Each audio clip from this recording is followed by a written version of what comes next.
Tempat-tempat yang dinobatkan sebagai tempat terdingin di bumi hampir tidak dapat dijadikan tempat tinggal bagi manusia.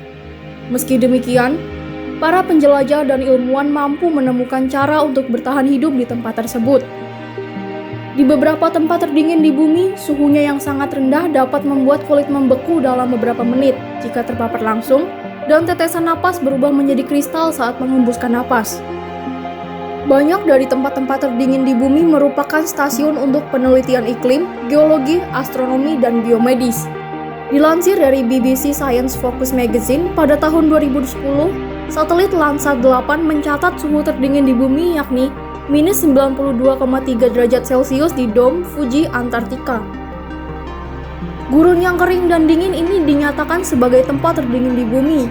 Sebelumnya, Stasiun Vostok mencatat suhu terdingin di bumi pada tahun 1983 yakni minus 89,2 derajat Celcius. Suhu di Dome Fuji jarang mencapai minus 30 derajat Celcius. Namun, para ilmuwan secara luar biasa menemukan cara hidup dan bekerja di wilayah tersebut. Dilansir dari Greenland.net, Dome Fuji juga disebut Dome Valkyrie adalah situs utama untuk ekspedisi Dome Fuji Antartika. Terletak di bagian timur Queen Maud-Land, Dome Fuji merupakan zona es dengan lebih dari 720.000 tahun sejarah tercatat di esnya. Pada tahun 1912, penjelajah Jepang pertama kali mencapai pedalaman Antartika. Ini dimulai ketika penjelajah kutub pertama asal Jepang, Nobushirase dengan kainan Maru, sebuah kapal kecil berisi 204 nelayan, meninggalkan Tokyo pada bulan November tahun 1910. Pada bulan Desember 1911, mereka akhirnya tiba di Laut Ross dan bertemu dengan Fram ekspedisi Norwegia yang dipimpin oleh Roald Amundsen. Setelah itu, Japanese Antarctic Scientific Expedition atau JARE baru terlaksana 45 tahun kemudian, tepatnya pada tahun 1956.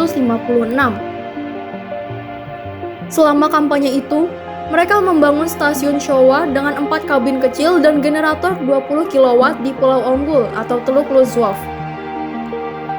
Setelah itu, salah satu tonggak besar menuju Antartika adalah penyeberangan yang diarahkan oleh Masayoshi Murayama ke Kutub Selatan pada tahun 1968. Dengan 4 kendaraan salju, selama 141 hari, mereka menempuh jarak sejauh 5.182 km. Penjelajah ini kemudian mendorong mereka untuk membangun stasiun Mizuho pada tahun 1970 sekitar 300 km dari pantai. Kemudian, mereka membangun stasiun interior kedua, Asuka, pada tahun 1985 sekitar 630 km dari Showa. Akhirnya, pada tahun 1995, mereka memiliki stasiun ilmiah keempat, yakni Dome Fuji di Antartika.